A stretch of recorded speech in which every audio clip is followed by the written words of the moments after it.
Ողջույն 24-ի եթերում հետագից Նեյվես Նարեկ Գալստյան, այսպես ես հյուրընկալել եմ պատիվունով խմբակցության ղեկավար, Հանրապետական կուսակցության գործադիր մարմնի անդամ Հայկ Մամիջանյանին։ Պարոն Մամիջանյան, ողջունում եմ։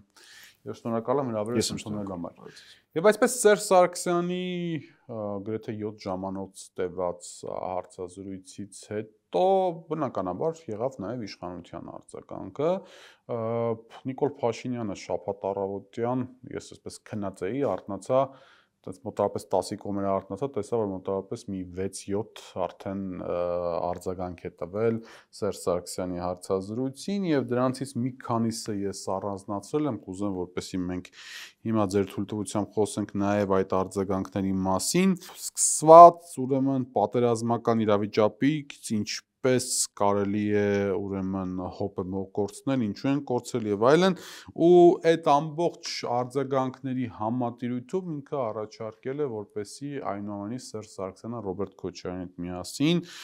եւ Լևոն Տեր-Պետրոսյանի հետ միասին գնան իր հետ բանավեճի։ Ձեր կարծիքն ու արձագանքը թե տեսեք, ինչ տեղի ունեցավ։ Հաշվի առնելով թե Փաշինյանի զեղումների քանակը, թե ԿՊ-ականների, որոնց ես նույնպես երևի կյանքումս ծախսած ամենաանիմաստ ժամանակն ա եղել, ծանոթացել եմ ու բոլորին այս սրո ընթացքում պատասխանեմ, այդ թվում նաև Փաշինյանի, այդ ամենը հաշվի առնելով եւ հասարակական դաշտում առաջացած ալեկոծությունները հաշվի առնելով, փաստենք, որ նախագահ Սարգսյանի շուրջ 7 ժամ տևած իր մասնակցության ոդկասթը ամենակարևոր իրադարձություններ ես կասեմ, ինչի համար նախագահը կդժգոհի, որ ես այդպիսի մեծամտություն եմ դրսևորել, բայց փաստը մնում է փաստ իմ կարծիքով դա ներքաղաքական դաշտի ընդդիմադիր դերակատարների ամենակարևոր իրադարձություններից մեկն էր առնվազն, եթե ոչ ամենակարևորը։ Հիմա անդրադառնանք հատառատ։ Դե ներողություն, բա հիմա պաշտոնաթող նախագահի 7 ժամ անց տևած ոդկասթը ինքը իրենով չէր կարող արձագանքներ եւ աղմուկ չառաջացնել։ Միանշանակ, բայց խնդիրը կանում է հետեւյալն։ Մենք հանրապետականում եւ նախագահ Սարգսյանի գլխավորությամբ այդպես սովորություն չունենք անդադարացելու ամենամեծն ենք, ամենաուժեղն ենք, ամենասիրունն ենք, ամենաբոյովն ենք։ Ժամանակ առ ժամանակ կարծում եմ դա ամեն դեպքում պետք է ասել, նորից եմ ասում սրա համար նախագահը ինձ նախատելու է, ինչի համար ներողություն եմ խնդրում։ Հիմա անցնենք Փաշինյանին։ Իր այդ իբր հակակարողությունը մի քանի հիմնական գիծ ուներ։ Եկեք հատառ մեկով գնանք, դուք սպառազինության մասին խոսեցիք, ես ուզում եմ սկսեմ թոկի հատվածից, եթե դեմ չեք։ Համեցեք։ Ինքը նորից տարավ այդ հիմար խոսույթը, որ Լեռնային Ղարաբաղի հարցը թոք էր Հայաստանի վրա ու գնաց անդին բացահայտ կեղծիքով։ Ինքը ասեց Լեռնային Ղարաբաղը թոք էր, իր ժողովրդների իրավունքներ եւ պատմական արդարությունը հանդիսանում էր այդ թոկի թելը։ Ուզում եմ հիշեցնել եւ նախագահ Սարգսյանը դրա մասին իր ինտերվյուում ասաց, որ ինքնաիրավունքներ հասկացությունը, իրավունքներ եւ ազատություններ, դա փաշինյանական ներմուծած բանակցային թեզը։ Մեր ժամանակ հստակորեն կար 3 սկզբունք, որոնցից մեկը ինքնորոշման իրավունք։ Այսինքն այդ իրավունքներ, արդարություն, ամորֆ եւ շատ վատ հնարավոր զարգացումներ պարունակող թեզերը, որը ինքը հիմա փորձում է ներկայացնել որպես թոք, դա իր թեզն էր։ Այսինքն ինքը իր ստատուսի մեջ ինչ որ գրել է, որ ժողովրդների իրավունքներ, պատմական արդարությունը թոք էր Հայաստանի վրա, դա ընդհանրապես հաստատում է նախագահ Սարգսյանի ասածը, որովհետև բանակցային դաշտ այդ կետերը բերել է ինքը։ Առաջ իրենից առաջ արդարության, որ լուծումը պիտի լինի արդար եզրույթով, ոչ մի միջազգային դերակատար չի խոսել։ Հաջորդը թոք կարճացնելու հետ կապված։ Ինքը ասաց, որ յուրաքանչյուր հայտարարությունը համանախագահների թոք կարճացնելու գործողություն էր։ Հիմա ես տալիս եմ մի պարզ հարց։ 20 թվականի պատերազմից հետո Ռուսաստանի Դաշնության նախագահի ինքնորոշման իրավունքից խոսել է։ ԵՄ ամենաբարձր պաշտոնյաները միջազգային արտաքին հարաբերություններով զբաղվող դրա մասին խոսել են։ ԱՄՆ Հայաստանում այն ժամանակվա դեսպանը ինքնորոշման իրավունքի եզրույթը օգտագործել է։ Դո մի 2 տարի առաջ Գերմանիայի կանցլերն է օգտագործել այդ եզրույթը։ Նախկին կանցլեր Շոլցը։ Արդեն այ ներողություն, Շոլց, մերցի մասին չենք խոսում։ Այսինքն նույնիսկ օգոստոսյան փաստաթղթի արձագանքների մեջ, եթե նայենք Կանադայի արձագանքը, այնտեղ ինքնորոշման իրավունք եզրույթը շոշափվում է։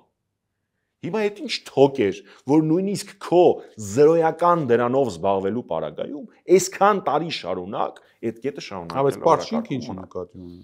Փորձենք ասել, ես կկարծեմ։ Այսինքն ես հիմա փորձեմ քաղաքական կոռեկտությունը մեկ կողմ դնել եւ ասել, որ Լեռնային Ղարաբաղի խնդիրը Ռուսաստանի համար թոք էր, Հայաստանին թույլ չտալու գործել արտաքին քաղաքական դաշտում ինքնուրույն կերպով, հարավային Կովկասում իր ներկայությունը ապահովելու համար ու Ղարաբաղով ճնշելու թե Հայաստանին եւ թե Ադրբեջանին։ Մոտավորապես այս մարդը ասում։ Հիմա եկեք այդ մարդու ասածին հետեւյալ փաստով արձանագրենք։ Եվ երբ որ եկավ պահը, որ Ռուսաստանը ավելի մեծ առաջնահերթություններ ուներ, ձեռք քաշեց այս process-ից, եւ տեղոնց ավելի շուտ տեղ ունեցավ։ Արտաքին քաղաքականություն չկարողանալու վարել։ ՍԵՊ-ը կարող է ինքն ստորագրել ԵՄ-ի հետ։ Մենք ենք չստորագրել։ Բայց ինչ թոք էր։ Այդ ինչ թոք էր, որ ՍԵՊ-ը ստորագրել էր թողում։ Հիշեցնեմ, ՍԵՊ-ան ստորագրելուց հետո 18-ին էր Մյունխենյան կոնֆերանսը, եթե չեմ սխալվում, անվտանգային կոնֆերանսը, բառից բուն իմաստով կան երկրներ, որոնք ասում են ինչի սենց էլ կարելի էր։ Այսինքն հնարավոր էր ԵԱՏՄ անդամ դառնալ ու ՍԵՊ-ը ստորագրել։ Միջազգային առաջնորդները եվրոպական երկրների որպես օրինակ էին բերում։ Այդ ամենը նաև նրան անդրադարձնում է մի գիշերվա մեջ որոշում, U-turn, այսինքն ռազմառոտ, հա, հայերեն խոսակցական շրջադարձ եւ այլն եւ այլն։ Բա որ տենց վատ բան էին կարել, ինչի էին եվրոպական առաջնորդները ասում, որ սա շատ հետաքրքիր, շատ գովելի, միայն Հայաստանի մոտ հաջողված արտաքին քաղաքականություն օրինակ։ Այնպես որ քաղաքականությունը վարողից է գալի։ Հիմա անդրադառնանք Ռուսաստանի ներգործության եւ ՀԱՊԿ-ի ներգործության մասին։ Ես շատ հարցեր ունեմ ներդաշնակցի։ Բայց այդ հարցերը տալու ձև եւ բովանդակություն կա։ Այդ հարցերը տալու ձև կա, որ ավելի շատ վնաս չտաս։ Ու մի հատ էլ հարց Փաշինյան, շատ հարցեր ունեմ Փաշինյանին, բայց մի հատ հարց այս համատեքստում ունեմ։ 16 թվականի քարոզիա պատերազմից հետո շատ հետաքրքիր զուգահեռ կա։ Էլի աշնանը Հայաստանում ՀԱՊԿ գագաթնաժողով էր։ 20 թվականի պատերազմից մի տարի հետո էլի Հայաստանում ՀԱՊԿ գագաթնաժողով էր։ Ուղղակի այնպես ստացվեց, որ 16 թվականից հետո եղած հայտարարության մեջ հստակ գնահատականներ էին առկա։ Իսկ 20 թվականի հայտարարությունը Հայաստանի Հանրապետությունը ԱԳՆ մակարդակով մինչև վերջին վարքյան բանակցել է, բայց վերջում չի ստորագրել։ Ու ես մի հարց ունեմ, այդ ՀԱՊԿ-ի հայտարարության եւ փաստաթղթերի մեջ կար սպառազինության աջակցություն։ Դա հայտարարել է ԶԱՍ-ը այն ժամանակ քարտուղարը Երևանից հերքում չի եղել, հետեւաբար դա ճշմարտություն է։ Եղել է մոնիտորինգային առաքելության հիմնում Հայաստանի Հանրապետության սահմաններում։ Ինձ կասեք մենք ՀԱՊԿ-ից այլական կալիքներ ունենք, բայց մենք ԵՄ-ի մոնիտորինգայինը սիրով ընդունեցինք եւ շնորհակալ ենք այն օգնության համար, չվելուծենք թե ինչքան է։ Իսկ սա ինչի մերժվեց։ Երկու հանգամանք կա։ Առաջինը մենք Եվրամիության հետ անվտանգային որևիցե բլոկի մաս չենք կազմում, ի տարբերություն ՀԱՊԿ-ի, եւ կարծես թե Նիկոլ Փաշինյանը ասաց այս առումով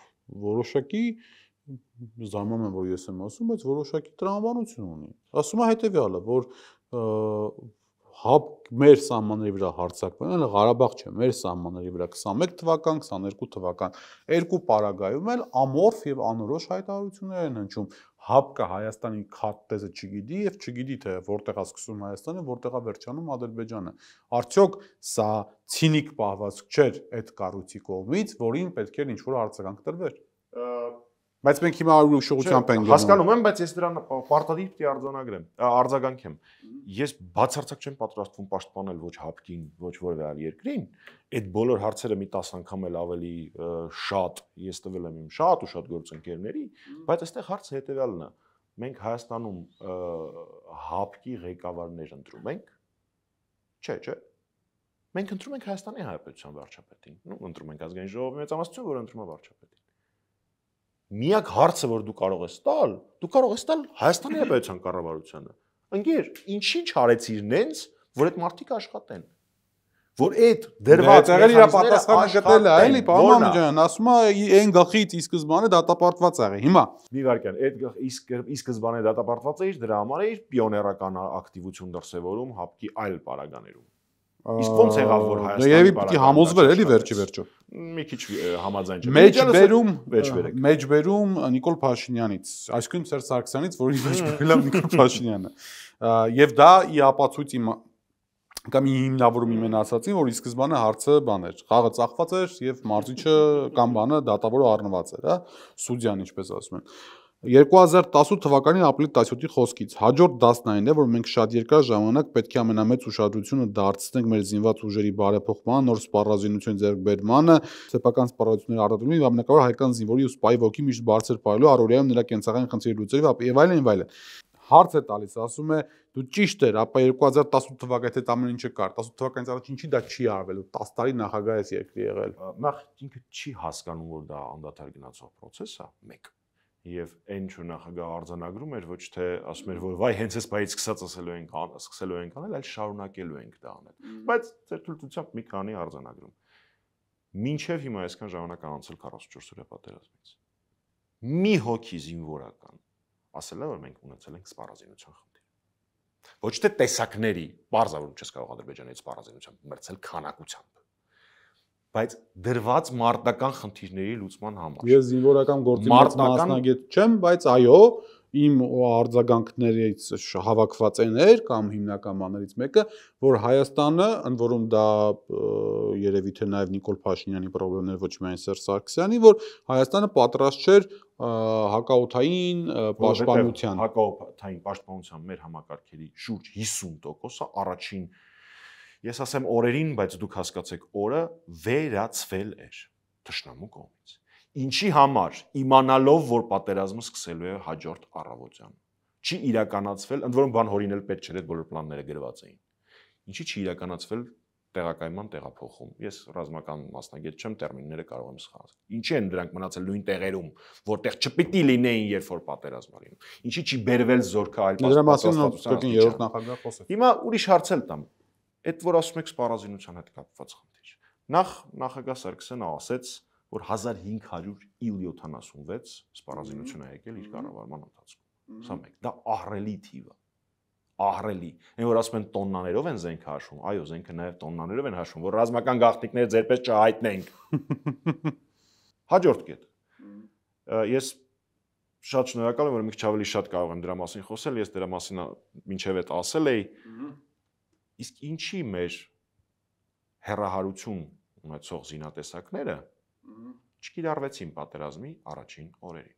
երբ որ դրանք ավերիչ հետևանքներ էին ունենալու։ Խոսքից քանդերի մասին ընդհանրապես։ Այդ թվում նաև։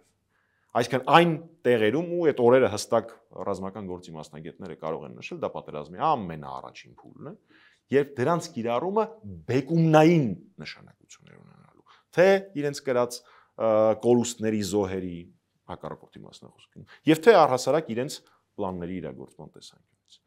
Հաջորդը մենք թողել էինք սպառազինությունների գնման պլան,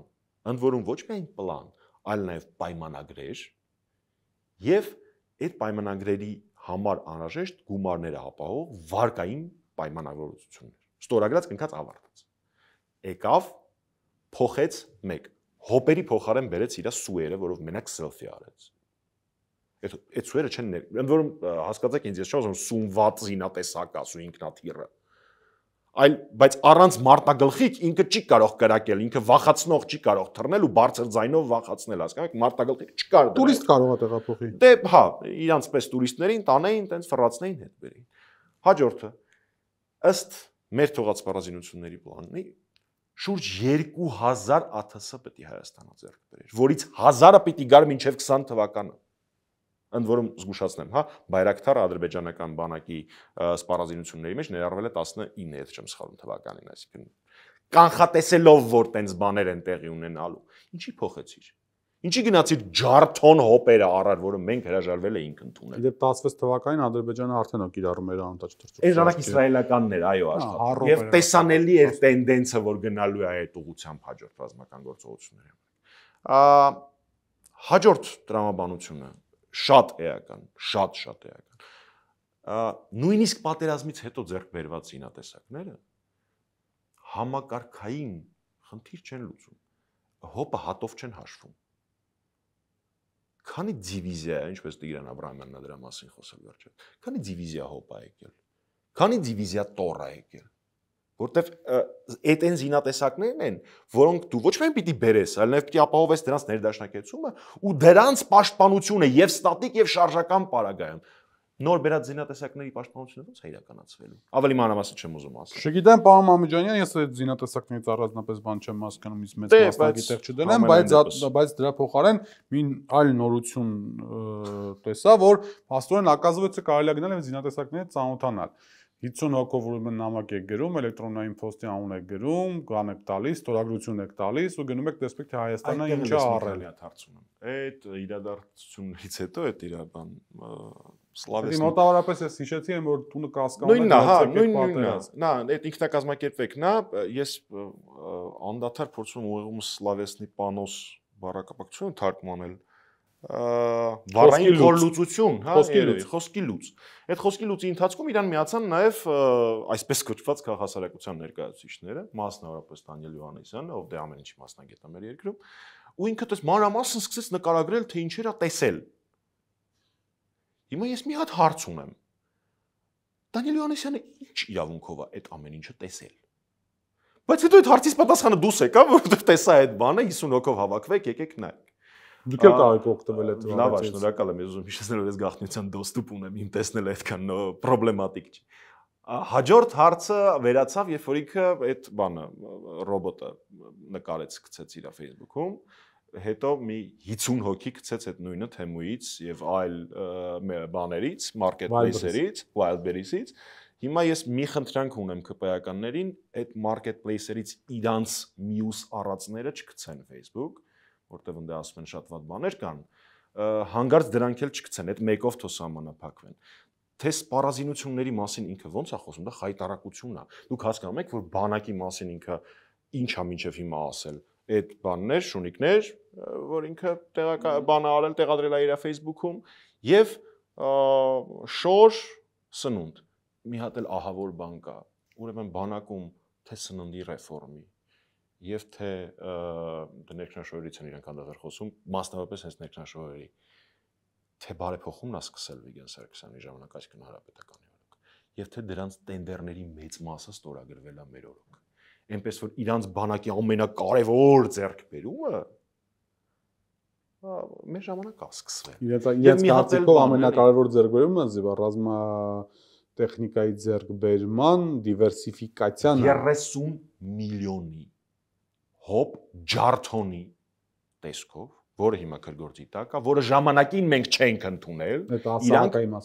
իրանք ընդունեցին։ Հələ մի հատ էլ Facebook-յան պոստը նորացրել են մարդիկ տեղալ, ինքն էլ հպարտորեն, որ սա վերազինումից հետո, ինչ վերազինում, դա ջարդոն էր, դրա համար էլ չենք ընդունել մենք։ Հա, մեկ էլ ինքը ասում է, ձեր նշանակած ռազմական ղեկավարությունը իրանց խորհրդով ենք մենք սուեր գնել։ Իսկ ինչի՞ է ձեզ թվում, որ այդ նույն մարդիկ հանրապետականի քաղաքական իշխանության ժամանակ այդ նույն առաջարկը մեզ չեն արել։ Դավիթյանի մասին է խոսքը։ Անուններ չտամ, ամեն դեպքում ռազմական առաջնորդների մասին է խոսքը գնում։ Սա ասելով ես իրենց ասածը չեմ թերախավորում իրենց բացարձակ։ Մեր իշխանության օրոքել են մեզ առաջարկել, որ սուեր արժի գնել, Փաշինյանին էլ։ Ուղղակի մեր ժամանակ քաղաքական ղեկավարությունը հասկանում էր, որ դա այդ գումարը կարելի է շատ ավելի լավ ծախսել։ Եվ երկրորդ, Փաշինյանը երբ որ եկավ, ինքը ոչ մի չի հասկանում, տեսել է, վայ, ինչ սիրուն բան է, կարամ նկարվեմ, սպասի բերեմ։ Այս ամբողջ խոսակցությունը ես ավելի մանրամասն էլի կխոսենք, բայց մի կարևորագույն թել ունի։ Մենք ունեինք հերահար զինատեսակ, որի կիրառման պարագայում բեկումնային փոփոխություններ էին լինելու առաջնագծում։ Ինչի այն չի կիրառվել։ Այն ժամանակ, երբ պիտի կիրառվեր պատերազմի առաջին փուլում, երբ դեռևս ադրբեջանական զորքերի տեղաշարժը եւ ներդաշնակեցումը եւ կուտակումները թույլ էին տալիս արդյունավետ կիրառել այդ զինատեսակները։ Ոչ թե հետո ասել, այսքան տոկոսն է, ոչ թե դա հայկական բնակավայրի էր կիրառել, երբ որ արդեն իմաստ չկար, կիրառել մենակ նրա համար, որ հետո ասել է դել եմ կիրառել, այլ կիրառել են ժամանակ, երբ որ պետք էր։ Բայց Փաշինյանի այդ զեղումների մեջ շատ հետաքրքիր էր նաև այդ իր ոչ մի թիզականությունը։ Փաշինյանը անդադար փորձում է իրան արդարացնել, թե ինչի էր որպես ոչ մի թիզական խոսում 18-19 մինչև պատերազմ 20 թվականին։ Հիմա ես տալիս եմ մի քանի հարց։ 1. Եթե դու Դուշանբեում, ընդ որում ես խնդրում եմ ճիշտ ընկալել, հա, ես վերելակ բան, այդ ամեն ինչի դաշտը չեմ մտնում։ Ես բարձ տրամաբանական հարց եմ տալիս։ Դուշանբեում ձեռք է բերվել պայմանավորվածություն, սրա մասին բոլորն են խոսել, որ Ադրբեջանը նվազեցնում է լարումը շփման գծում։ Դրա արդյունքում փրկվել են հայ զինվորի կյանքեր, փառք Աստծո։ Այդ հատվածը չենք քննարկում։ Հիմա ես մի տրամաբանական հարց եմ տալի։ Ինչի դիմաց է դա եղել։ Եթե Ադրբեջանը ինչ որ զիջում անվանենք, ինչ ոնց ուզում ես անվանի, հա, եթե ինչ որ մի բան է խոստանում Ադրբեջանը, դիմաց ինչ որ բան խոստացել են, չէ՞։ Ես չեմ մտնում դավադրապաշտության տեսություններ, եզրակացություններ, ենթադրություններ չեմ անում։ Պարզ հարց եմ տալի, ինչ է խոստացվել։ 1. Երկրորդ. Երբ որ ինքը Դուշանբեում ինչ որ բան էր խոստանում, այդ ժամանակ ինքը Հայաստանում, այդ ժամանակահատվածում տանում էր ոչ մի թիզականության, կեղծ ոչ մի թիզականության քարոզ։ Արցախը Հայաստանը եւ վերջ, ԻԻՀ նախարարը նոր պատերազմ, նոր տարածքներ, այս տրամադրություններ, հա, լավ, նոր բառ ասեմ, այս մուդներ առաջ քշվում։ Հիմա դա խաբեություն չի։ Հաջորդ խաբեությունը 19 թվականից սկսած, բացի այս որ նախագահ Սարգսյանը խոսել էր Լեռնային Ղարաբաղի առաջնորդների զգուշացրել։ Նաև ներքաղաքական դաշտում հանրապետականներս էինք ասում դա, որ թուղթ կա սեղանին ընկեր։ Իդեպ այդ թղթի հետ կապված ինքը պատրաստվում է մինչև այս տարվա վերջ։ Իսկ 2 տարի է պատրաստվում, անհամբեր սպասում ենք։ Այն նամակն էլ վրա դիր, պարտադիր։ Մենք ենթադրություն ունենք գրելա, չէ՞, նաև նախագահ Սարգսյանի նամակը։ Հա, ինչ որ մի նամակ կա, որ շատ պարտադրում եմ հրապարակի, պարտադիր նախագահ Սարգսյանի ստորագրած, հեղինակած բոլոր թղթերը պարտադիր հրապարակի։ Ես ենթադրում եմ թե ինչ նամակի մասին է խոսքը գնում։ Ասի՞մ ես։ Չէ, իհարկե չեմ ասի, թե ինքը առաջինը հրապարակի, բացի հպարտությունից ոչ մի բան չեմ գալու այդ նամակը կարդալուց։ Եվ մեր քաղաքացիներն։ Իդեպ, երբ որ դուք ասում եք, որ թող հրապարակի, ինքը ամիջապես դուք ինչ է բերում, ասում այս ընդդիմությունը այս տարիների ընթացքում մեզ բազմաթիվ բաներ ասել, հայ որ հրապարակեն, կտեսնենք, որ այսպես չի, այնպես է։ Ու մենք բազմաթիվ փաստաթղթեր զոր օրինակ հայ-ադրբեջանական խաղաղության պայմանագրի տեքստը հրապարակեցինք ու ընդդիմությունը տեսավ, որ ոչ մի ավելորդ բան այնտեղ գրված չէր։ Նախ ոչ մի ավելորդ բան գրած չէր, ենթադրվում է, որ պիտի Հայաստանի օգտին բան գրած լինի, այսինքն մենք պիտի ուրախանանք, որ ավելորդ բան գրած չէր։ Միակ հարցը որ անդադար մենք տալիս ենք։ Ընդ որում մենք երբեք չենք ասեն դե գաղտնի հատված կա եւ այլն, չէ, այդ եղածն էլ է հերիք է, որտեղ եղածը ոչ մի հստակություն իր մեջ չի պարունակում։ Ամենակարևոր հարցը, որը մենք անդադար տալիս ենք, ինչի է որպես հիմք քաղաքական տեսանկյունից վերցվում Ալմատայի հռչակագիրը, երկար պատմությունա, որ ինքն է դա բերե բանակցային դաշտ եւ այլն, արդեն շատ ենք ասել դա։ Այսինքն քաղաքական տեսանկյունից հիմք վերցվում Ալմատայի հռչակագիրը 90-ականների սկիզբ։ Բայց քարտեզային ճակերտների հիմք գնում է 70, 76, 70 տարբեր թվականների քարտեզներ։ Ինչի համար 88-ից մինչև 90-ականների, 88-ից մինչև 90 եղել է Հայաստանի եւ Ադրբեջանի միջև խորհրդային համանազատման գործընթաց։ Իմիջիալոց սա շատ կարևոր է։ Ցանկացած քարտեզ ինքն իրենով զրոյական արժեք ունի, եթե դրա տակ իրավական հիմք չկա։ Սրա տակ կա մինիստրների խորհրդի որոշում, ստորագրած, վերջացած։ Ինչի դա չի հիմք։ Մենք երկար վերլուծել ենք ինչի Ալմատան չի կարելի վերցնել հիմք, բայց լավ վերցրեցիք։ Ինչի սա չի դրվում տակը հիմք։ Այդ քարտեզները կան, նես չի կորել են, կան, դրանք քննարկվել են միլիոն անգամ հանրային, այո։ Ինչի դա չի հիմքը, այս որտեղ է այդ խնդիրը։ 1. Երկրորդ, այդ թեզը, որ ասում է մենք լեգիտիմությամբ ենք պայքարելու Հայաստանի անվտանգության համար։ Եթե դուք ինձանից շատ ավելի լավ եք պատմության տիրապետում, բայց պատմության մեջ տեղի ունեցած պատերազմների, ագրեսիաների ընթացքում երևի ճնշող մեծամասնությունը տեղի է ունեցել լեգիտիմ, միջազգայինորեն ճանաչված, հələ երկկողմ պայմանագրերի պարագայում։ Մենք հիմա համաշխարհային կոնֆլիկտ ունենք, որտեղ եթե շատ հետ գնանք միջազգային պայմանագրերով, այնտեղ իրար անվտանգության երաշխավորի ինստիտուտ է գործում։ Դե բառեզբուն իմաստով։ Հիմա ամենակարևոր աշխարհում տեղի ունեցող կոնֆլիկտներից մեկի պարագայում Ալմատի պայմանագրանը, ինչ անուն հռչակագիրը։ Արի շատ լավ բան եմ ասում, եթե այդքան լավ բան է այդ Ալմատի հռչակագիրը, ինչի ուկրաինական իրադարձությունների հանգուցալուծման, բանակցային հանգուցալուծման ժամանակ то ոչ են կողմը, դրան հողում չի անում։ Որովհետև այդ հռչակագիրը դեկլարատիվ ունեցարկերում։ Պարոն Մամեջանյան, բայց այդտեղ ուրիշ հարցեր կան, էլի, ես առաջարկում եմ մենք այդ դրա վրայով անցնենք, տեսեք, մի կարևոր հանգամանք, որ կարծում եմ բանի կարիք ունի, արձագանքման կարիք ունի, հետեւյալն է, այդ հերթական անգամ, որ հիշեցվում է Սերժ Սարգսյանի ելույթը խորհրդարանում վարչապետ դառնալու ժամանակ, երբ որ ասում է, որ այլևս բանակցային գործընթացը մտել է փակուղի, ինչպես իրենք են մեջբերում։ Ուզում եմ հասկանալ, այս պարագայում էլ փաստորեն այսինքն իշխանությունների ասածն է, որ մոտարապես դուք այնքան եք համահանել այդ ամեն ինչի, այնքան է տուպիկ մտել, այնքան է եղել, այնքան է եղել, որ ես չլինեի Նիկոլ Փաշինյանը լիներ, տեղը լիներ զորօրինակ Տիգրան Խզմալյանը, միևնույնն է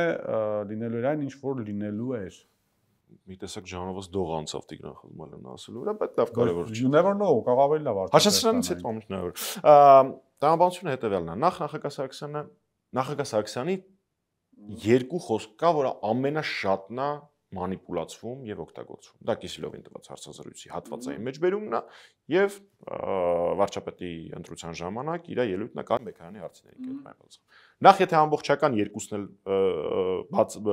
սկսում ես լսել, հարցերը հիմնականում վերանում են։ Երկրորդ, բանակցային գործընթացը ինքնին ենթադրում է որոշակի ժամանակահատվածում սրացումներ, բարդացումներ, որոշակի հատվածում ավելի բարեբեր գործընթացներ։ Այս էլ երկուս։ Եվ երրորդ ամենակարևորը Հայաստանի Հանրապետությունը երբևէ չի բանակցել ուղիղ Ադրբեջանի հետ այս կամ այն փոխսիջմանը հասնելու համար։ Մենք միշտ բանակցել ենք միջազգային հանրության հետ, միջազգային դերակատարների, այս պարագայում 3 համանախագահների, որոնք իրենց ճնշմամբ, միջազգային ճնշմամբ պիտի ստիպեին Ադրբեջանին անել այս կամ այն գործողությունը։ Դրա ապացույցները Ալիևը տվել է իրանց կառավարության նիստին, քարոզիա պատերազմից հետո, որ իրենց ստիպում են։ Դրա ապացույցները ինքը տվել է փակ դռների հետ։ Այո, դրա ապացույցը ինքը տվել է, երբ որ այս հանճարի գործողությունների արդյունքում ինքը լաչին ոտքը դրեց, ասաց երբեք լաչինը Ադրբեջանինը չէր լինելու, եթե այս ամենը չլիներ։ Եվ ամենակարևորը, դրա մասին Փաշինյանն է ասել է, իր հանդիպումը Արցախի խորհրդարանի ազատ հայրենիք, եթե չեմ սխալվում կոչվում էր, խմբակցության հետ, գաղտնալսումը, որը նախագահ Սարգսյանը հրապարակեց 21-ի քարոզարշավի ժամանակ, այնտեղ ինքը ասում է, որ ինձ Ռուսաստանի Դաշնության նախագահ, Բելարուսի նախագահ ասել են, որ Ալիևը արդեն համակերպվել է, որ Արցախը չի լինելու Ադրբեջանի կազմում։ Դու ես դա ասե, չէ՞։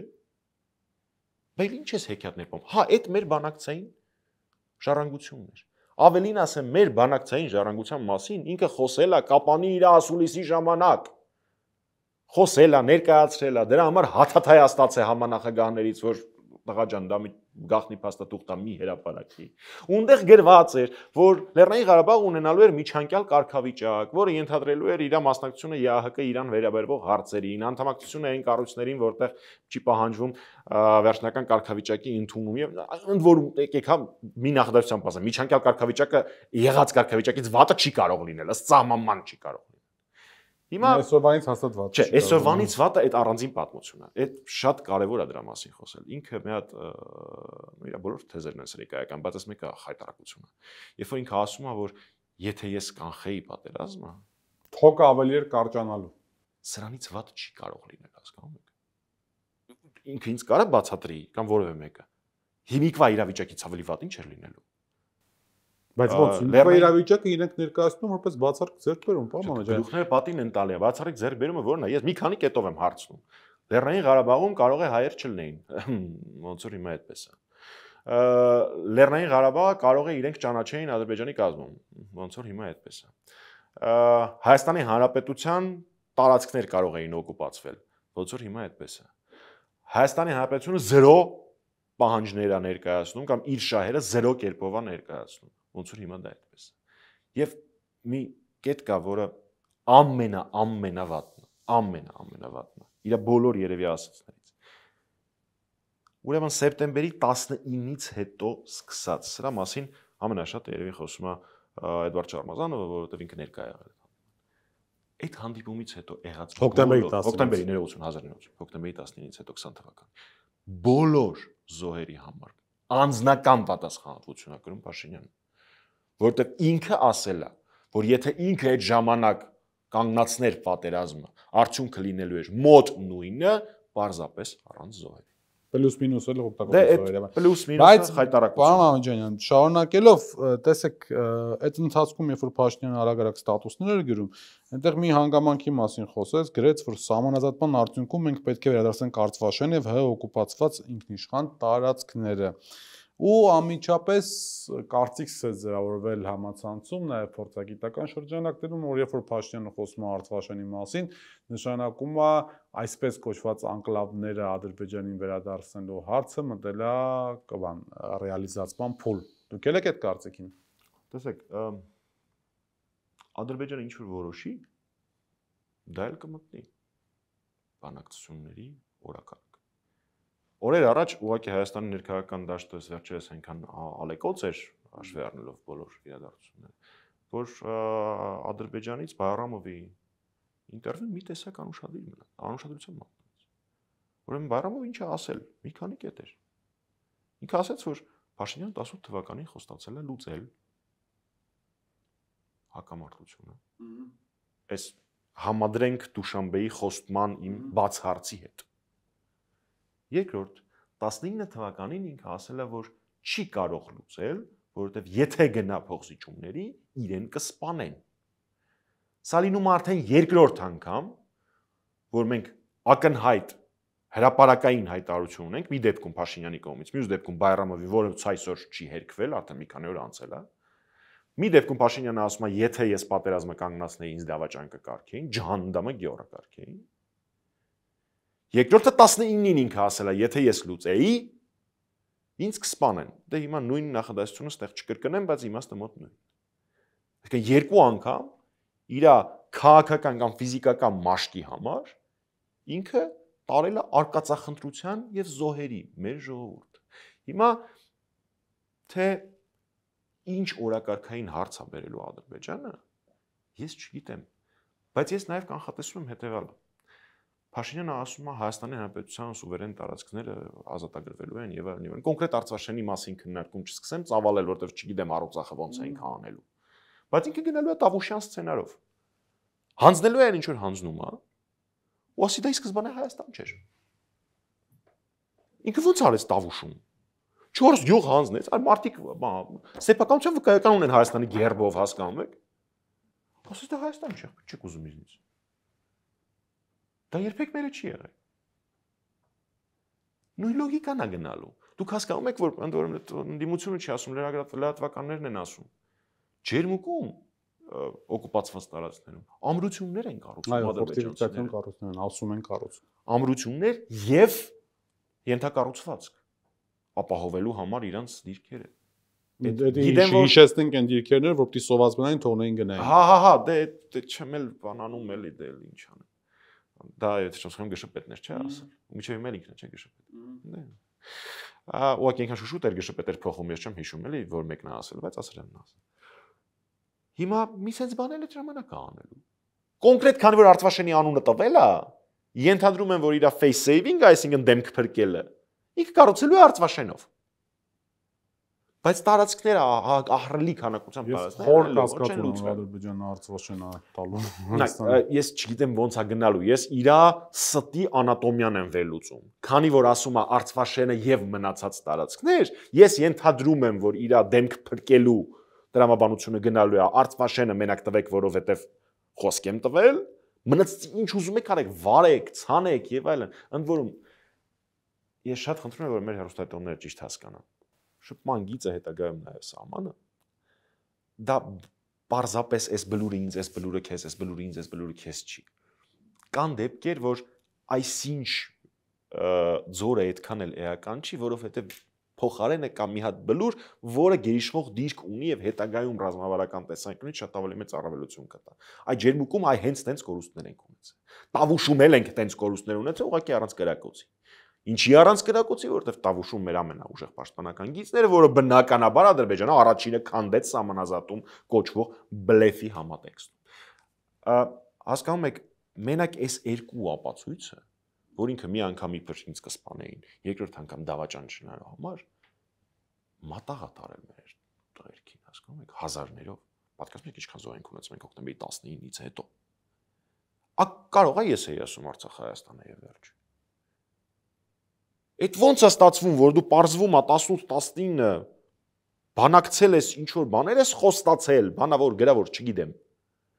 Բայց դե ինչ որ ոչ մի թիզականություն է իր երկում։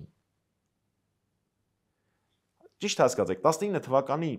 առաջարկների փաթեթը համանախագահների նախագահ Սարգսյանը դրա մասին խոսեց։ Ինքը երազանքների փաթեթ դժվար էր անվանել, բայց ինքը ռեալ աշխատելու փաթեթ էր, որը կարելի էր հասցնել, դարձնել Հայաստանի շահերից առավելագույնս բխող բանակցային փուլի։ Կարող է ես այն ժամանակ նախապայման դնում համանախագահների առաջ ասում մինչև Արցախը չմասնակցի, չեմ բանակցելու։ Այդ ամենը իր արածներն են, չէ՞։ Ու այս ամենից հետո հանդգնել ինչ որ բաներ ասել բանակցային տրամաբանությամբ, դրա համար դիվենք Փաշինյանը լես։ Պարոն Մամեջանյան, դրա հետ մեկտեղ ակնհայտ է, որ այս հայ-ադրբեջանական process-ներն ու գործընթացները իրենք մեծ ինչ որ մի մոզաիկայի, մեծ նկարի կամ պատկերի մի հատվածն են, որը ուղիղ ազդում է Հայաստանի ներքաղաքական իրավիճակի վրա։ Այն տրամաբանության տեսանկյունից, որ Փաշինյանը մի կողմից հայ ժողովրդին ասում է, որ ես խաղաղություն եմ բերել, մյուս կողմից իր արևմտյան գործընկերներին ասում է, որ ես Հայաստանում ջարդում եմ այսպես կոչված KGB-ի պրոյեկտը, 5-րդ շարասյունը, ռուսականեսին, չեն ինչը եւ այլն եւ այլն։ Ու ստացվում է այնպիսի պատկեր, որ առաջիկա խոշորագույն քաղաքական process-ը, ընտրությունները անցնելու հենց այս նարատիվներով։ Այստեղ ես ուզում հասկանամ շանսը որն է, որովհետեւ ես այս օրինակը բերել եմ, կարող է մի քիչ դուրս չգա այս օրինակը, բայց դա որ փաստ է, էլի որ 2008 թվականի հետ մարտի 1-ան իրադարձությունների ժամանակ, երբ որ կալանավորում էին բազմաթիվ քաղաքական գործիչների, ինչ որ մի հատ բան կար, ինստանցիա կար, որտեղ մարդիկ դիմում էին, ասենք օրինակ, չգիտեմ, Տեր-Պետրոսյանի ղեկավարած համաժողովրդական շարժման ներկայացուցիչները դիմում էին, Եվրոպայի խորհուրդեր, Համերբերգ կար եւ այլն, եւ այդ դրա արդյունքում Հայաստանի իշխանությունների վրա, չգիտեմ, ճնշման արդյունքում կամ հետները խոսելու բանակցել արդյունքում բեղմացում այնտեղ մարդիկ էին ազատ արձակվում եւ այլն։ Հիմա դա այն ժամանակվա ընդդիմության վիճակն էր։ Հիմա Հայաստանն ընդդիմությունը իր ամբողջ գլուխներով, մեծով, փոքրով, մեսով եւ այլն մեծ հաշվով մենմենակա մնացել այս process-ի դեմ, այսինքն կոալիցիան չափից ավելի մեծ է եւ հզոր է։ Այստեղ ես այդ բանը չեմ կարողանում հասկանամ։ Ես վերջին մարտն եմ պետք է հարցնել 26 թվականի էլեկտորալ ընտրական զարգացումների հանդեպ հույս ստացելու հետ կապված, բայց ամեն դեպքում ես հարցը հասկացա, հիմա կպատասխանեմ։ Այս տարիների ընթացքում փողոցային պայքարների ժամանակ տեղի ունեցած ոստիկանական բռնությունները այս պահին 40-ից արդեն ավել քա բանտարկյալները, բոլոր ռեպրեսիաները, այդ թվում նաև ԶԼՄ-ների նկատմամբ, ատելության խոսքը եւ այլն։ Արձագանքը դրա միջազգային կառույցներում որոշ դեպքերում զրոյական է, այսինքն ուղղակի չեն տեսնում։ Որոշ դեպքերում վիրավորական է։ Հասկանում եք, սրբազան պայքարի ժամանակ խաղաղ ցուցարարների նկատմամբ ոստիկանական բռնություններին արձագանքը միջազգային կառույցների կողմից եղավ հետեւյալը. ճիշտ է տեղի է ունեցել բռնություն, բայց մարտի 1-ին 10 հոգի մարդ սպանվել։ Ես գրեթե բառացի եմ ցիտում։ Պաշտոնական կարևորագույն միջազգային կառույցներից Միացյալ Նահանգների դեսպանությունը Միացյալ համարյա Նահանգների արդարացրեց դեսպանության հայտարարությունը, նույնպես ավելի շատը որն է բացառապես ուղղված էր ցուցարարներին։ Ընդ որում հասկացեք, աշխարհի բոլոր երկրներում են ոստիկանական բռնություններ լինում։ Բայց ոստիկանական բռնության հաջորդ օրը այդ նույն ոստիկանը նույն ցուցարարի դեմ չի դուրս գալիս ծառայության։ Քննություն ա լինում եւ այլն եւ այլն եւ այլն։ Ես 0 ակնկալիք ունեմ միջազգային կառույցներից, որը չի նշանակում, որ պետք չի շարունակել իրենց նամակներ գրել, ելույթներ ունենալ, ասել, հանդիպել, կապ չունի դա։ Ոչ մի կապ չունի, դու քեզանից հասանելիք մաքսիմալը պիտի անես, հետո նոր բողոքես, որ պատասխան չկա։ Ես 0 ակնկալիք ունեմ թե Հայաստանում քաղաքաբանտարկյալների հարցում, որովհետև այն բոլոր փաստաթղթերը, որոնք մասնավորապես հանրապետականին հաջողվել է փոկել, ԵԺԿ բանաձև, CDI բանաձև, կենտրոնամեկ դեմոկրատների եւ անհատների արձագանքները դրանք շատ դժվար են եղել։ Ու տենց փոշե հատիկ են, հա, բանի մեջ։ Ոչ քաղաքաբանտարկյալների մասով, ոչ ոստիկանական բռնությունների, ոչ առավել եւս ընտրությունների ժամանակ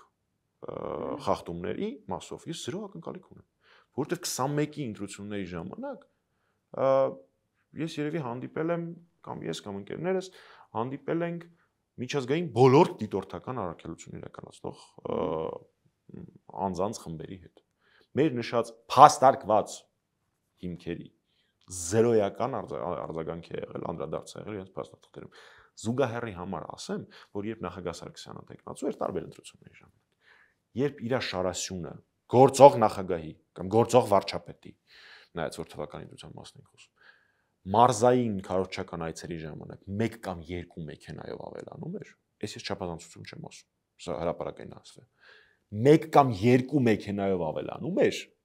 Տիկնազորի քանակը նկատի ունեք։ Ուղեկցող մեքենաների քանակն իր մեջ տիկնազորը մտնում, ստաֆը մտնում եւ այլն։ Մի քանի միջազգային կառույց եւ դեսպանատում բաց կամ փակ խողովակներով անհանգստություն էին հայտնում, որ վարչական ռեսուրսի կիրառում եւ այլն եւ այլն։ Փաշինյանի շարասյունը Սյունիք են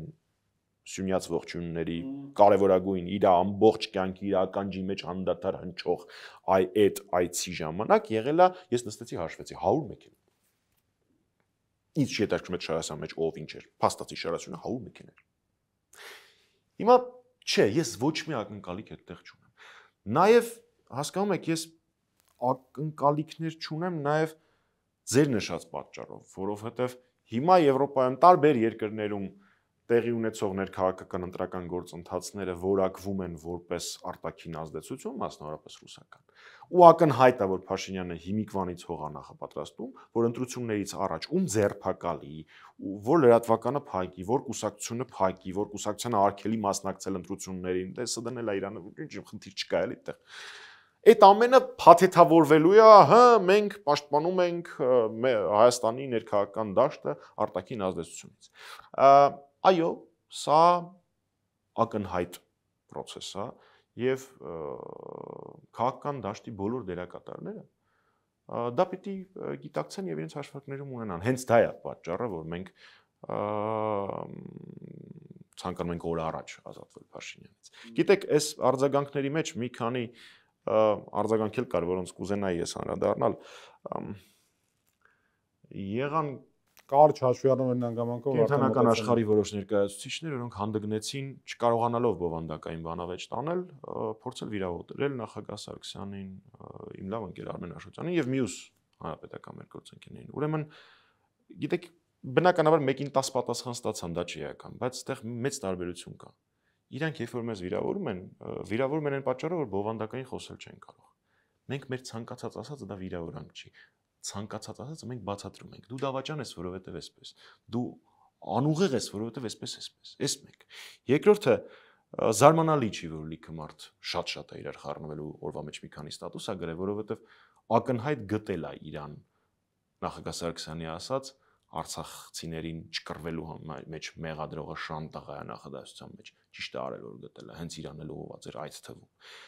Գիտեք, ես երկար կարող եմ խոսել այն հեքիաթների մասին, որը ինքը խոսում է, բանակը այսպես էր, այնպես էր։ 20 թվականին կարող եք ես եմ կանգնել Տավուշյան դեպքերից հետո ասել ամենամարտունակ բանակը տարածաշրջանում։ Դու ես չի ասել։ Պարոն ջան, որտես խոհարանանք թե ինչքան բան ասվելու հետո ինչ հետագայում ինչ ա եղել, մենք այսօր երևի 7 ժամանոց եթեր մենք ունենանք։ Վերջին հարցը ձեր թույլտվությամբ այնուամենայնիվ 18 թվականի մասով անկեղծորեն Սերժ Սարգսյանի ասածները ասես փակեցին բոլոր հարցերը, թե նոր հարցեր առաջացրին։ 18 թվականին տեղի ունեցած Հայաստանի նորագույն պատմության ամենա երևի նշանակալի, հա, իրադարձություններից մեկը ներքաղաքական բնական։ Զարմանալի չէ, որ այդտեղ մութ հարցեր կան լիքը։ Այդ թվում նաև այն պատճառներով, որ ակնհայտորեն գործընթացի դերակատարներից կարևորագույն դերակատարներից մեծ մասը Հայաստանի Հանրապետության սահմաններում կամ Հայաստանի Հանրապետության մեջ գտնվող դերակատարներ չեն, արտաքին դերակատարների ազդեցությունը այդտեղ ահռելի է եղել։ Այնպես որ ինչքան ավելի շատ գաղտնիքներ բացվի 18 թվականի հետ կապված, այնքան ավելի շատ հարցեր են առաջանում եւ դա նորմալ է։ Մի բանում ես վստահ եմ, որ ինչ ուզում է բացվի 18 թվականից, ինչ ուզում է,